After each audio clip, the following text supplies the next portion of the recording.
Welcome back to Filmmaker Notes. Today I want to discuss our 7th film, Possessing My House, and how this film represented a huge leap in pretty much every aspect of production, pre-production, and post-production. This film pushed me into more complex blocking, into more apparent symbolism, directing multi-character scenes, and so many more things that I had not done before. And this film really represented a turning point in how Mad Potato Studios approached visual storytelling. We came from dialogue-driven scenes and narratives to more action-based and visual narratives. So we have him here, and then she's here. This film was inspired by a book, The North Woods, by Daniel Mason. And actually, the bit that inspired this film also inspired our film number 8. And it was the same idea within the book that inspired an exploration of mortality in two different lenses. Possessing My House took a very optimistic view of this and explored mortality and death as something that, once embraced, liberates you. This idea from the book led me to write a story about a lady that does not realize that she's passed away, and the film follows her struggle in acceptance of her death and a final liberation of her soul as she accepts this. This yesterday where we had here and we had them there. Something that I had to face for the first time as a director and producer was a loss of the lead actress right before the shoot day. So what happened for this production was that I had cast an actress for the leading role of Alice perhaps a month before the shoot, and everything was going great. We were going through rehearsals, preparations, but unfortunately this actress got into a car accident 1 week before the shoot. And don't worry, she's fine, but she obviously was not able to participate in the shoot. And this is something that we were not able to anticipate and we were not able to make contingencies for. So just 1 week before the shoot day, I was given this news and I had to quickly think on my feet how to fix this. And at this point I was faced with two choices. We either could scrap the production or I could try to get a replacement actress, which of course was risky, but at the time to me seemed like a better choice, a better compromise in the given situation. So that's exactly what happened. What I did is I went through actresses that had applied for this role that were not successful in the first round, and I reached out to try to find somebody who would be able to fill in for this role. Thankfully, we were able to find somebody. And for a director or producer, it's important to know what are your options in this situation and what can you do. And honestly, I've gone over the scenario in my head countless times and thought, what really are my options? Is there anything that I can do to safeguard the production from completely scrapping the project because so much work goes into just getting a production off the ground? I think the conclusion that I've reached with this specific issue is that unfortunately there really isn't anything you can do, especially in indie film world, that you can safeguard the production from losing an actor. And really the best course of action that I found for myself at least is to just try to keep good relationships with actors that you cast, even if you reject them for a particular role. And I think this long term is the most healthy approach towards this.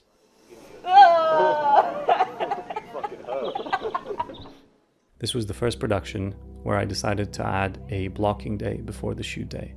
And I have to tell you, if your film has a lot of actions or blocking, this is the best decision you can make. And this was great because we were able to walk through specific points, specific problems, choreograph movements, choreograph props and costumes, so that the only thing that the actors and the crew had to worry about on the day was the performance. I think the thing that I've learned is that the best thing you can do for yourself in a production is to do as much work before the shoot day as possible. Further to this, some of the cast and crew members stayed overnight at the location to help prepare and set the set. So by the time we were already inside and ready to film, we were not waiting around for anything to be set up. And I knew we were going to have this head start because we had a really long shooting day ahead of us.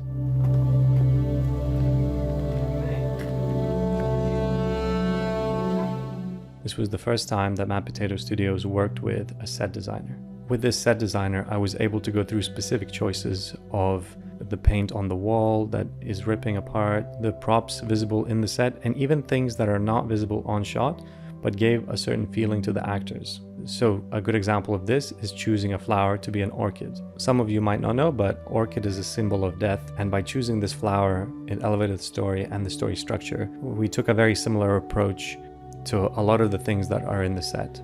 So for example, the picture frame, the ripping wallpaper, a lot of these choices that previously I would have just done the easiest and cheapest way. With the set designer's help, we were able to bring an additional meaning that had narrative sense. I had to be reminded that a film is a visual medium, and so a lot more importance should be placed on what is visible rather than the dialogue that is spoken. And as this was the ethos going into this film anyway, I really tried to lean into this with the set designer and their choices.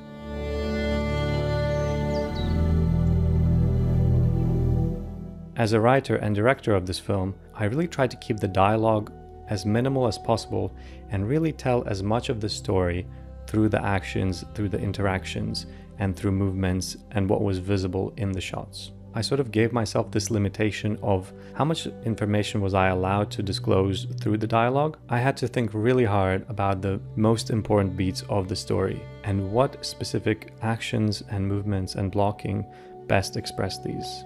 What was even more difficult for me was that previous to this production, at most I had directed 2 actors at the same time for one scene. Here we had 4 actors interacting at the same time in the same scene. Not only was it 4 actors interacting together, but it was actually 2 separate worlds interacting. And the terms of engagement of these 2 worlds had to be detailed very clearly so that there would be no continuity errors in the shots. And it was more important for me how people moved and the marks they were hitting action-wise and movement-wise rather than the lines they were saying or the way they were delivering it. And of course, I understood further on I would have to sort of marry these 2 ideas. But for this production only, my focus was primarily on the action.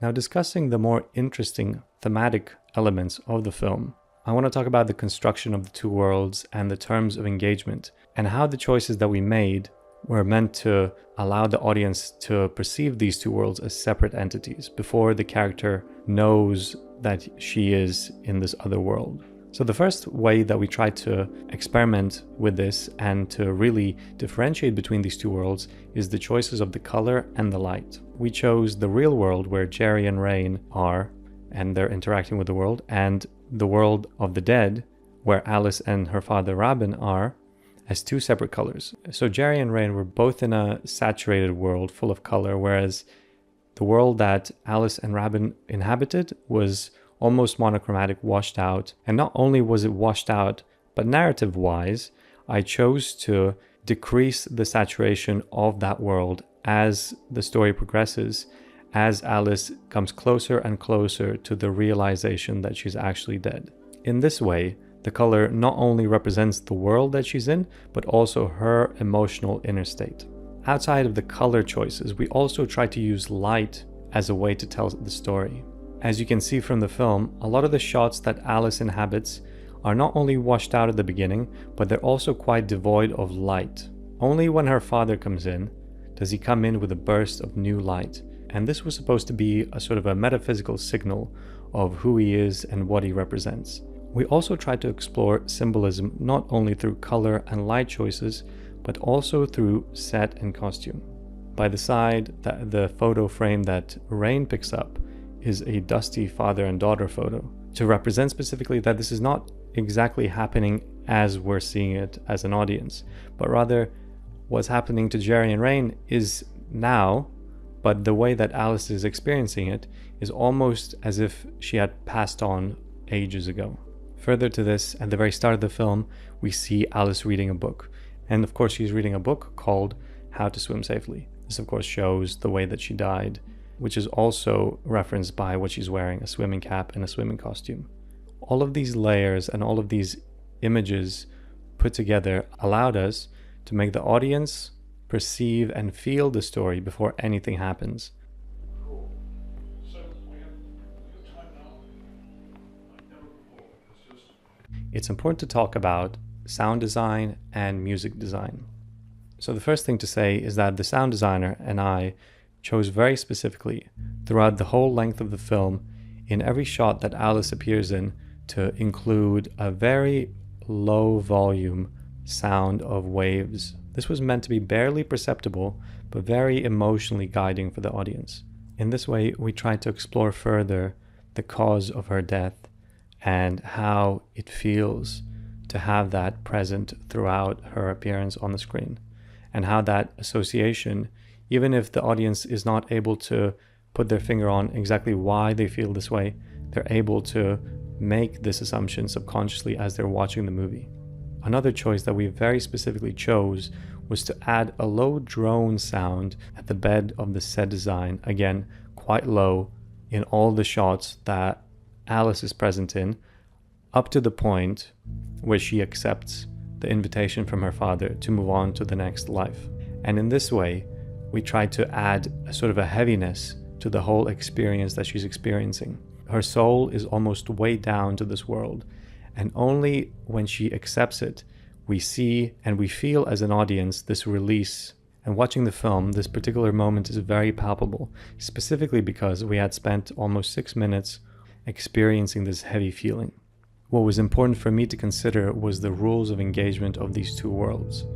So for example, a thing you may notice is that the doorbell that's rung in the film is only audible in the scenes that Alice is in. And that's because the doorbell is rung by her dad. So in Jerry and Rain's world, obviously this sound wouldn't exist. Finally, talking a little bit about the music, it was very interesting for me working with a composer to design the music and the score in a way that not only explored the story as it was unfolding, but also the internal life of Alice. You can see that the film is quite chaotic from the very beginning, as Alice is quite flustered, these people are breaking into her house, and only as she comes to this realization and acceptance, the music becomes quite calm, quite choral, quite angelic in a way.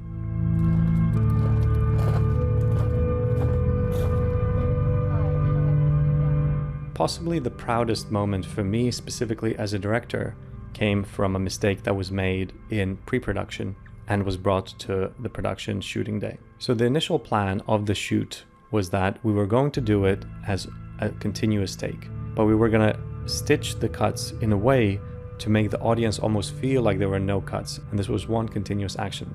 We were only going to stay in Alice's world, but going through these shots during the production day and seeing the dailies, I could sense that this was not going to work. And I knew in my heart that something had to change. I couldn't tell why, but I knew that if we were going to go ahead with the initial plan, the film was just not going to make any sense at all. So just as we were finishing the shooting day, I decided to remove Alice and Rabin as characters entirely and basically reshoot the entire film in terms of actions and blocking, only using Jerry and Rain. Now this of course sounds a bit like a daunting task, but seeing how majority of the interactions previously were from Alice's perspective, this was actually an easier task than it first appears. And in this way we're able to create two separate worlds, one where Alice and Rabin exist and one where they don't. And all of these other choices that we spoke about of the two worlds colliding and all these choices only came about from this one spontaneous choice on set. And action. Hey, like, sorry, okay? I had the opportunity and the privilege of working on this edit with Patricio. And so it was a great experience working with him, not only technically on the edit, having a back and forth of ideas, but also thematically, and seeing and discussing how we wanted to construct this narrative through the footage that we had captured. And we both very early on decided that the cut and the final edit of the film would have to represent the internal emotional life of Alice as she perceives it. This of course corresponded with both the color of the film and the music of the film. And so we wanted to have this cohesive whole of all these elements working together to tell the narrative in a way that was more subconscious than expositional to the audience. We made the choice to have the film feel almost chaotic at the very beginning, and as the film progresses and as Alice understands and accepts what's happening, the film becomes more calm, more clear, less cuts. But of course the difficult choice for both of us, Patricio and myself, was to make sure that the chaos at the beginning was not alienating, but more so an artistic choice and was perceived as such by the audience. And so it was very important to know exactly when to come from the chaos into more of a cohesive whole before we managed to alienate the audience fully. And action. The leap for the studio and myself was enormous in all of the aspects of pre-production, production, and post-production. We did so many new things that I really needed to take a break to digest all of this and be able to translate it into the next film. And Possessing My House not only ended our 7th film, but it also ended this era where we stopped telling stories only through dialogue and shifted to a more visual narrative storytelling.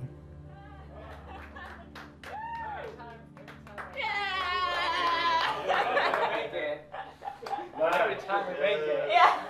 I'm panicking because this is like, look, it's on zip, like, there's no signs. And I'm like, I don't know what to do. I'm like, if you panic for a camera that's flipping like this, man. that means that the media's gone. It's gone. Completely. Yeah. He loves it. Yeah. It's a pleasure. Perfect, thank you so much. Well done, bro. Are you sure? Scored it. Thank you so much. Just Well done. we did it. Sorry, just a little bit of housekeeping. Can I have you guys upload the